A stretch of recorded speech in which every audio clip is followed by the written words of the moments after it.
What's going on, everyone? Welcome back to another Gear Spotlight video. My name is Sam, and today we're gonna take a look at a new guitar I just got. This is a Nash T2HB, so let's check it out.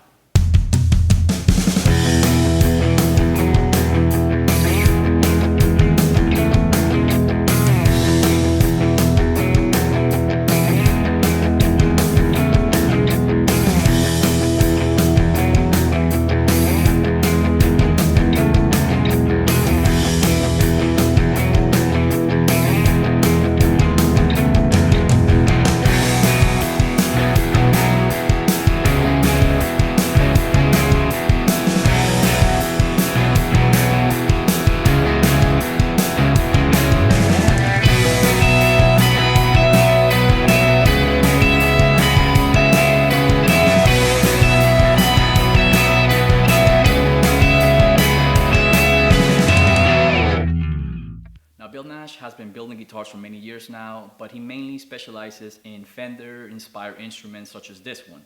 This one is based off a Fender Telecaster. However, this guitar has a lot of modern features that a normal Telecaster doesn't have. Okay, so let's talk a little bit about the specs on the guitar. The body is ash.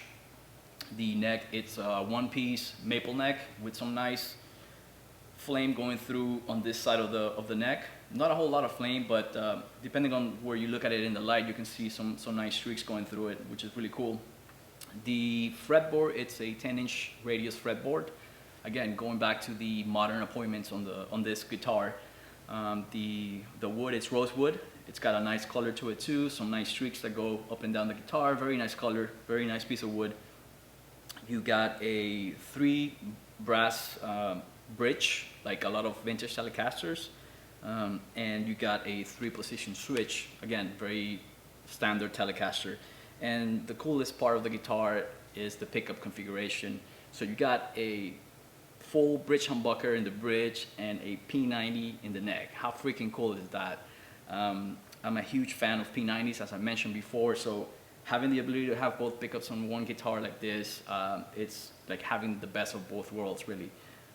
I have found the middle position on the guitar really cool, because the blending the P90 with the bridge humbucker gives you sort of like a little more bite that you get from the P90, but also the fullness of the humbucker, and it sounds really good, especially clean and with a little bit of overdrive. The finish is all nitro, so there's no poly, no plastic components going on the finish, which is like a lot of the vintage, real vintage guitars should be.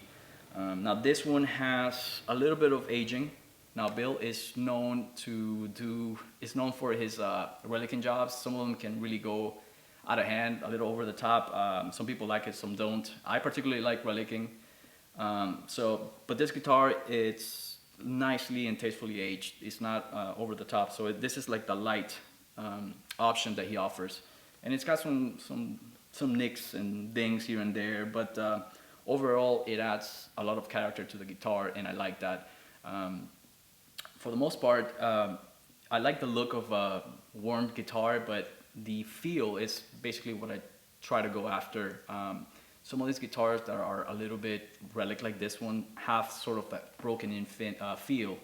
And I prefer that over a shiny, kind of brand new guitar that looks almost plasticky. And for some reason, I gravitate towards guitars like this. So again, tastefully aged, not a whole lot, but it looks really great.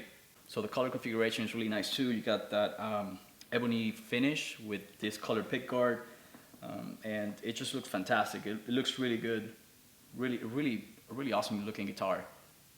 Now, this was actually a gift from my wife.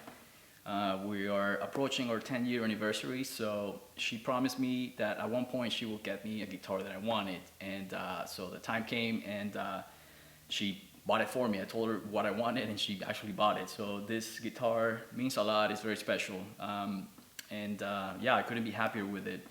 I've done a few songs already with this guitar that will be dropping in the next couple of weeks, but I really can't find anything wrong to say about this guitar. It plays really well, it sounds fantastic, and just the feel of it and the look of it, it's pretty much everything that I want on a guitar.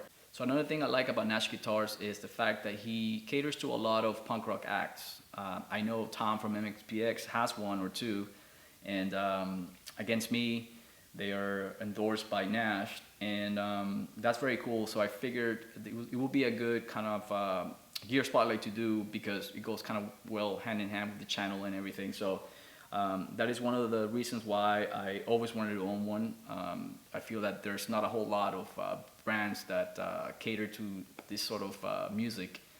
I know there's some, I know especially nowadays, but a lot of punk rock guys, they know tone, you know what I mean? So it's very cool to see that some brands actually having that sort of support from those artists. So that's very cool to me.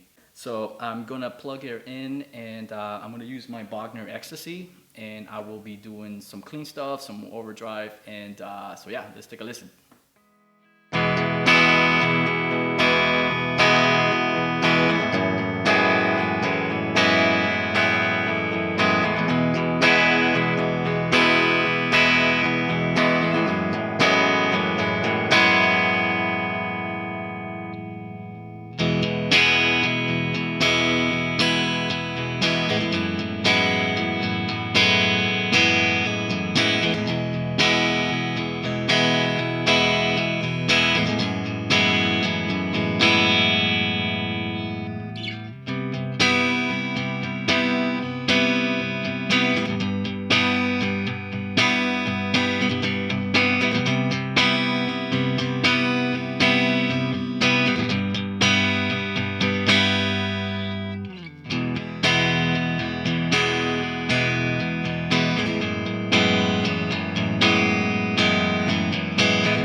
enjoyed this video. If you like it, leave me a comment down below. Let me know what you think of the guitar, what other videos you would like to see as far as gear spotlight. Check out my Instagram. I've been putting a lot of work on that thing recently, doing a lot of product photography, so it will be awesome if you guys could check it out and follow me there as well. And again, if you like 90s punk rock music, gear related content, subscribe to the channel, and I will see you guys in the next video. Cheers.